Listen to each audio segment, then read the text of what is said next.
What's up, agents? Today we're going to be tackling the new Climax Mission from Year 8, Season 1, Rise Up. If you're new or just coming back to the game, a quick heads up, you can't just jump straight in. You need to work through the seasonal manhunt, and it basically leads up to certain objectives that you need to complete. And primarily, if you look on that manhunt track, you need to at least hit all your high value targets. And then basically, when you complete these objectives, it leads up to being able to unlock this final challenge. Now, there are plenty of viable builds that you can use for this content, but in today's gameplay, I'm using a setup that I've used many times before.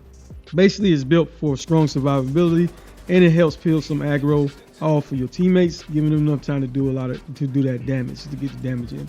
So overall, this isn't a high damage build, but this build does have a lot of survivability, and a lot of times I like using this particular type of build because when you're playing with randoms, you know, it can be kind of tough in this type of content, especially when nobody has on a mic, or, you know, basically you're not communicating with one another. All right, so this build basically gives your team room to work while, you know, keep the aggro off of them, and it can even help keep the whole team from wiping. Now, keep in mind, we are going to be running this on full master difficulty because you are guaranteed the new exotic reward if you complete it the first time on master difficulty. So that is one thing I want to point out. You do have a chance to obtain an award as well on lower difficulties, but it is guaranteed when you play it on master difficulty. Now, a quick heads up is, as of the latest patch, there has been a lot of bugs floating around, including user interface issues and inventory weirdness. In my case, I've earned the exotic pistol reward, saw it, and then it basically vanished. After the second clear, it went to my mailbox, but I can't even pull it out. So I did see another creator mention a user interface issue with invisible items, so hopefully this gets fixed soon. Now, this is Dwerewolf Gaming. If you're new or returning, hit that like, share, and subscribe, and turn on notification bells so you don't miss whenever I drop videos. Let's get into it. Stated earlier, a lot of builds will work, but this is one variation that I have used many times to complete Climax missions. All right, your weapons, your primary weapons, agents, you do have a lot of flexibility with this. I was using the first bloom some, and also the archivist as well. And so, you know, ultimately use whichever weapon works better for you. I can point out that, you know, since this is a high armor build, you will be doing less damage because this build is all about that survivability. And if you're new or just don't understand, you know, you're not really familiar with the first bloom, this was a weapon that you could attain during the Cherry Blossom event. And basically what truly shines on this gun is the talent. But as you can see, this weapon is prototype, and the talent is called Blossom Harvest. It amplifies weapon damage by 3.3% for each 10% combined armor and health the enemy has remaining. So basically, the more armor the enemy has on them, the more amplified damage you'll get, and it kind of bottoms out or tapers off the further, you know, the enemy health is disappearing or being removed. With that being said, this gun, like I stated earlier, it was a reward you could get during the Cherry Blossom event, and you could get either the regular version or the prototype version. But ultimately, overall, it is an amazing weapon because of that amplified damage. And if you're new or just don't understand agents, amplified damage is multiplicative damage, and basically it is calculated in after all the other bonuses haven't been calculated in. Now, like I stated earlier, I did use the archivist and also the UIC mod 2 rifle. I do enjoy rifles with these builds that have a lot of armor because rifles do a lot of damage, and I do enjoy rifles. The only issue I do have with the rifles is they do have a slower rate of fire, so that's one issue. But you are going to be up in these enemy faces, so you know you will still be able to do a good bit of damage. Like I said, mine's is prototype, but you know, even before we had prototype gear introduced in this game, these were some of the same weapons I was using, but they just wasn't prototype. So I guarantee these weapons work. Now, the only other factor that it will play a part as usual is the expertise level. That is 30. And of course, your watch level needs to be at least level 1000 to have all the passes unlocked on your watch, because some of them do boost the amount of damage you're doing. Now, as far as the secondary, you can use whichever secondary weapon of your choice. I was using the Scorpio shotgun some. This weapon is great, especially for, you know, stunning those enemies, keeping them in place because of the talent. It's called Septic Shock, and basically shooting a target applies stacks of venom, which lasts for 10 seconds. Increasing stacks adds more severe debuffs to the target. So at 2 stacks, you apply poison. At 4 stacks, you disorient. At 6, you apply shock. And at 9 stacks, target takes an additional 20% damage from all sources, but the stacks no longer increase. The duration of the stacks effects is based on the percentage of pellets that are hit on your target. Basically, for the sidearm agents, we really don't change that too much. It is the quick step pistol. And again, we were using the sheriff shotgun some. This gun is amazing, primarily because of the talent. It doesn't have like a traditional talent, but we'll cover that a little bit more. This gun was tied to one of the previous Climax missions, and but overall, it is an amazing weapon as well. You don't really go whatever sidearm or secondary weapon of your choice. But the talent on this gun is called Authentico. And basically, it comes automatically, gives you that boost in damage of 35% increase in weapon damage, 100% accuracy with no damage drop off. That's what truly makes this weapon, especially because there's no damage drop off, so you can beam those enemies from a good little distance without losing any damage. So they're another one of my favorite weapons to use in high level content. And again, agents, I was using the quick step pistol. If you don't have this, just use your weapon of your choice. Now the talent is called sport mode. Basically, you get increasing movement speed bonus by 20%, but does not stack with any other movement speed bonuses. This mask is the Catharsis mask, and I will show you different variations of this build. But it comes for the core attribute. We do have an armor core, we do have incoming repairs, and armor regeneration, and then we do have a 12% protection from elite mod on this mask. All right, the talent is what truly shines on this mask, though. It's called Vicious Cycle. And basically taking damage builds up its stack to a cap of 30. Each stack grants 1.5% increase in weapon damage. And taking damage at max stacks triggers a purge, removing all stacks and status effects, and then dropping the healing cloud, which restores 5% of your max armor for 10 seconds. And if anybody's nearby within that radius, they'll also get their armor repaired as well. Now, keep in mind, when you do build up max stacks, or as you're taking damage, you will be in increasing weapon damage. You can get up to 45% increase in weapon damage whenever you do have full stacks. So that is great. So you're getting 45% increase in weapon damage with this mask whenever you do get the full stacks. Also, any status effects that are affecting you will get removed, and your armor will be repaired. So another alternate mask that would have worked great in this setup is the investor mask, and this came out in this season, year 8 actually. And the talent is what truly shines on this. It's called Slotted.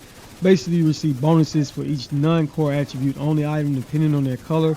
So basically, you're going to be looking at your non-core attributes on it, and for every red, you will be getting 10% critical hit damage, every yellow 5% skill efficiency, and every blue attribute you will be getting 1% armor regeneration. So if you look at my attributes, I do have 2 blue attributes, which is the explosive armor regeneration, and I do have 1 red. So essentially with this mask, I am getting 2% armor regeneration, 10% critical hit damage, and keep in mind I also have a 6% critical hit chance attribute on this mask as well. So ultimately, the main goal, my goal would have been to get 3 blues, and that would have given me 3% armor regeneration, which, if you're not familiar, there is another exotic item that gives you 3% armor regeneration when you get all max stack, and that is the Memento exotic backpack. So, but this works great as well. As far as our chest, we do have on one piece of the Bellstone Armory chest, which one piece does give you 1% armor regeneration. For the core attribute is armor core, we do have a 6% and a 12% attribute on it with a 13% protection from elite mod. The talent we did roll on the chest is Intimidate, and keep in mind we are going to be up in these enemies' faces, so this talent works great. But while you have bonus armor, you gain 1 stack each second up to a max of 9. Each stack increases weapon damage by 4%, and you do have to be within 10 meters of those enemies. So at max stack, essentially you have 36% increase in weapon damage. So this is great. You're going to be up close anyway, so you're going to be taking advantage of getting that 30% increase in weapon damage. Like I said, this build isn't really focused on damage too much, but you will, anywhere you can get extra damage will work great with this particular type of setup. For our holster and all our other gear pieces, agents, we do have 3 pieces of the improvised gear set on, and for each piece we will have an armor core, and the attributes we will have that armor regeneration on each piece as well, and we will also have some sort of critical hit chance or critical hit damage attribute, and on each piece as well we will have a 12% protection from elite mod. Whenever you're playing Climax missions, it makes it a lot easier to stay alive in these type missions, because you will be facing a lot of elites. So I do recommend you put as much protection from elites on your build. Like I stated, the holster, the knee pads, and the gloves will all be identical as far as what we got on them. As you can see, we either have critical hit chance, critical hit damage, and each piece will have that protection from elite. Now, our backpack, we do have on the Walker and Harris backpack, which is the name version called the Matador. And one piece do give you 5% increase in weapon damage. For the core attribute, we did have an armor core. And the other attributes on it, we do have a 6% critical hit chance with another armor regeneration and a 12% protection from elite mod. Now, the talent on this backpack is called Perfect Adrenaline Rush. And whenever you're within 10 meters of an enemy, you gain 23% bonus armor for 5 seconds. It stacks to the 3 times, so at max stack, that is 69% increase in bonus armor. Keep in mind, this does have a cooldown of 5 seconds. So basically, this backpack, you need to be within 10 meters. The talent on the chest piece we are using is called Perfect Intimidate, and you need to be within 10 meters as well. Think very well together. Basically, you're going to be getting bonus armor to help you survive. On top of that, you're going to be getting bonus weapon damage as well. So this is one reason why I do enjoy using this combination, especially in content such as Climax Missions. Now, let's take a look at our stats really quick. We do have a 1.8% double damage chance, and that is because of our weapon, the First Bloom. And the base weapon damage with the First Bloom is 118,116 weapon damage. We only have a critical hit chance of 33% with a critical hit damage of only 91%. Keep in mind, this build, we wasn't worrying about critical hit chance, critical hit damage too much, because a lot of our damage will come from my chest, which is the Perfect Intimidate talent. Well, the Intimidate talent, it is a perfect version where you get up to 40% increase in weapon damage, actually. But the Intimidate talent, which is going to give you that 36% increase in weapon damage, and also the damage you're going to get from the Catharsis Mask, which you can get up to 45% increase in weapon damage with that. So that's what a lot of our damage is coming from with this build. So we weren't really focused too much on that critical hit chance or critical hit damage too much. We did have a headshot damage of 75%. And if you take a look at our armor, we got a lot of armor in this build because of the seasonal modifiers, but we do have 2,637,084 armor. We don't have any armor on the kill. We do have, as you can see, we do have armor regeneration as well of 50,996. So this is where a lot of your survivability is coming in. Basically, if you take too much damage, agents, just make sure you get the cover, allow yourself to regenerate some of that armor, and then get back out there, return to the fight. As you can see, we do have 80% protection from elite. That was the main goal in this build, because you will be taking a lot of elites, and the maximum amount you can get is 80%. So, you know, we were tanking a lot, and you will see in the gameplay today. I think I will only go down one time, and that will be because I chose to stay there shooting, trying to take out a turret instead of, you know, getting the cover. But ultimately, you will be able to survive a lot. Now, we don't have a lot of hazard protection or anything on this build, but we will still be able to take most damage in this game. Some other options you can use when running this stuff. Again, if I wanted more armor regeneration, of course, I can put on my Investor Mask, which is going to give me 2% armor regeneration. Our chest is going to give me 1% armor regeneration. And don't forget, our improvised pieces also is giving me armor regeneration on top of our backpack. Now, if we look at our armor regeneration just by simply changing our mask to the Investor Mask, now we have 95,988 armor regeneration on this build. So ultimately, this build will give you a lot of survivability. On top of that, we still have a 71% protection from elite. So this is an amazing setup to use in your tougher content. Everything except escalations, it wouldn't work too good in escalations because those enemies would take out your armor very quickly. Another way you could run this build as well, if you could also equip the Americombi brand set knee pads, which is the Emperor's Guard, and this is a name item that is exclusive to the Dark Zone, but you can get it in the name caches. And basically, what makes it stand out, now it does give you that 15% increase in skill duration, but we wasn't really worrying about that. And for the core attribute on this one, of course, we will roll that to an armor core. And the main attribute that stands out on these knee pads is that 1% armor regeneration. These are the only knee pads that give you that 1% armor regeneration. Unless you're wearing a Bellstone armory set, brand set, you will get 1% with that. Now, and we do have a 12% critical hit damage attribute on these knee pads. I do have 2 pairs of these knee pads, so depending on what I'm doing, if I want more critical hit chance, I will wear those. Or if I want more critical hit damage, I will wear this set right here. Now, you will see we won't have as much armor regeneration, but we'll still have a good amount. We'll be sitting right there, 67,496 armor regeneration. Like I stated earlier, the main goal is whenever you see you're taking too much damage, is to try to get the cover to allow your armor to regenerate some to allow you to stay in the fight. Now, like I stated earlier, agents, there are a lot of different weapons you can use. If you don't have the First Bloom, I do enjoy using the Black Market T821. This is a submachine gun. It does have a really slow rate of fire, but as you can see, mine's this prototype. But before before we got prototype gear, I was using the same weapon, and it still was performing pretty good. But it does have a high base damage. These weapons also come with a high crit chance as well. The only issue is that it does have a really slow rate of fire. Now, the augment I do have is that entropy augment, and it increases your health based on the amount of armor you have. So that's more survivability. As you can see, we do have a base health of 500 500,000 basically. So overall, that is more survivability, but I will re-roll this augment at some point to maybe get a little bit more damage, such as a amalgam or even the echo augment on it would have worked great as well. Now, as far as this, when I did prototype it, it did increase my critical hit chance. I would have preferred to increase my damage to target out of cover.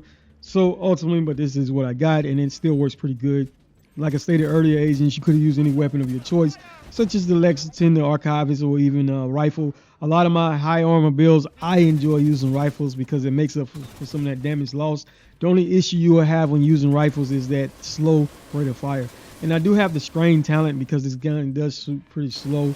And if you aren't familiar with the strain talent, basically what that does is it increases your critical hit damage the longer you're firing, up to a stack of 5. So get up to 50% increase in critical hit damage. The moment you stop firing, you lose that buff. And like I said, I do use the UIC15 mod too quite often. On this one, I do have the echo augment, and so ultimately that is another option if you don't have that weapon or if you don't have the first bloom.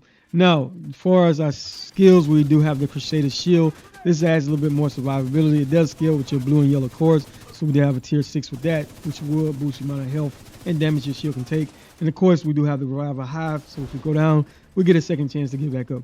I do recommend you run this with the modifiers. It will make it a lot easier. Just in case you go down, you can get your skills back faster. That is if you're using the optimized Overlord active modifier.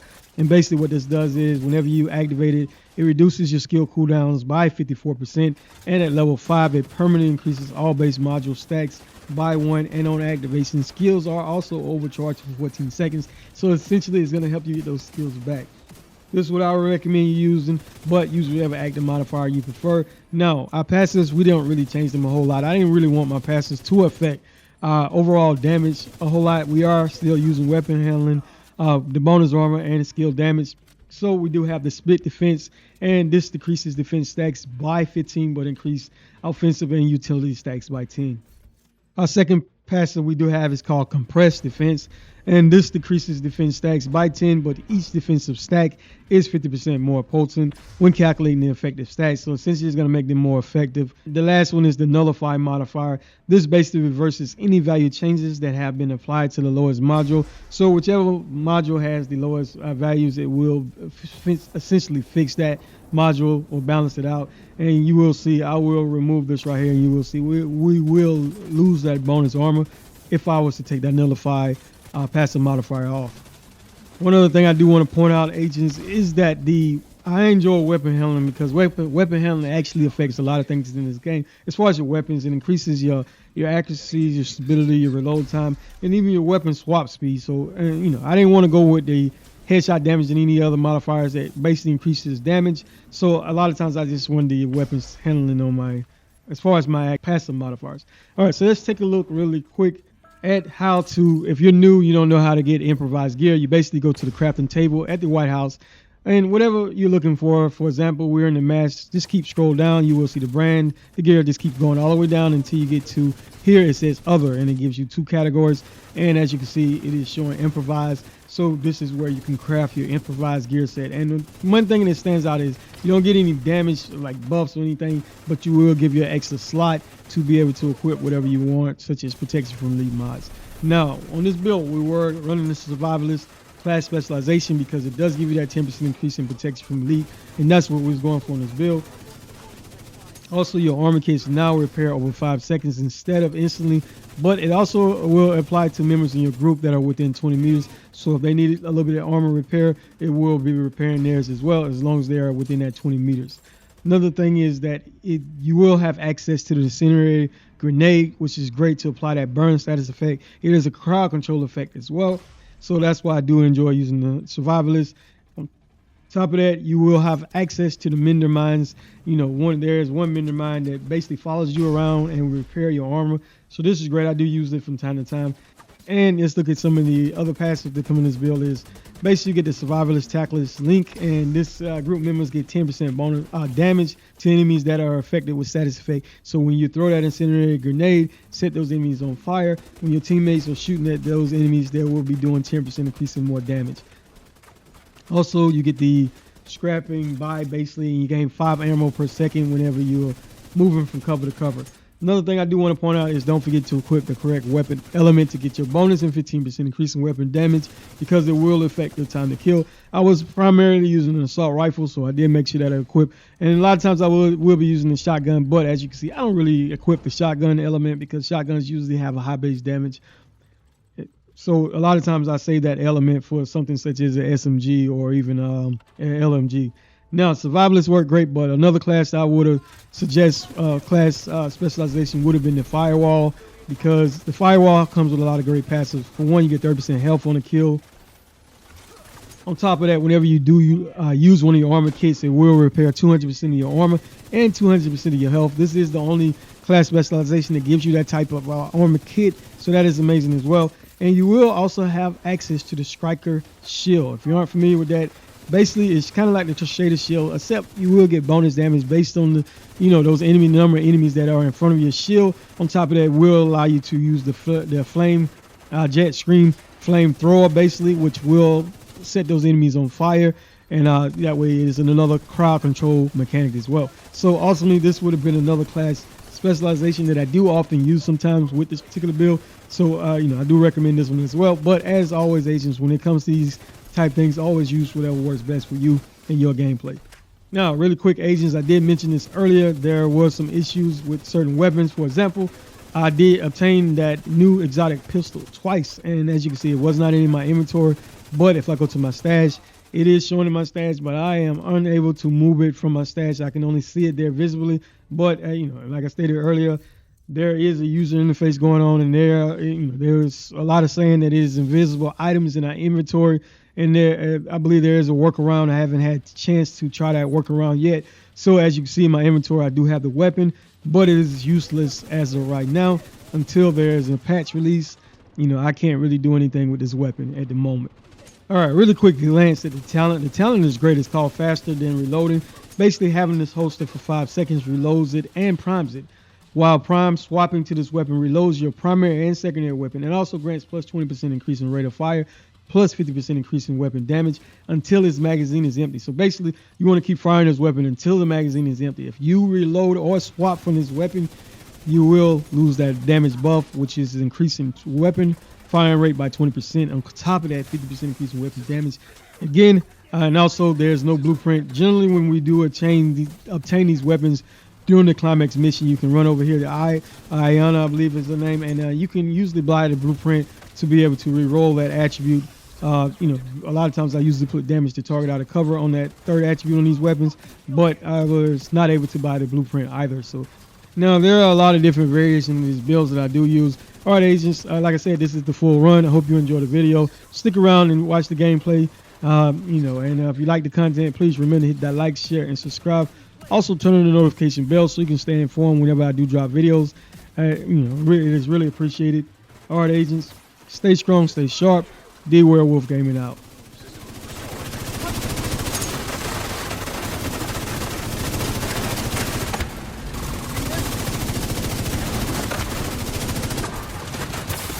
System disrupted. System reactivated.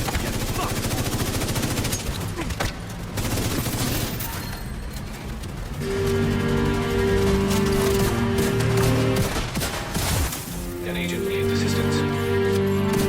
System malfunctioning.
Black Tusk personnel abandoning the Pentagon. We'll get our people out there.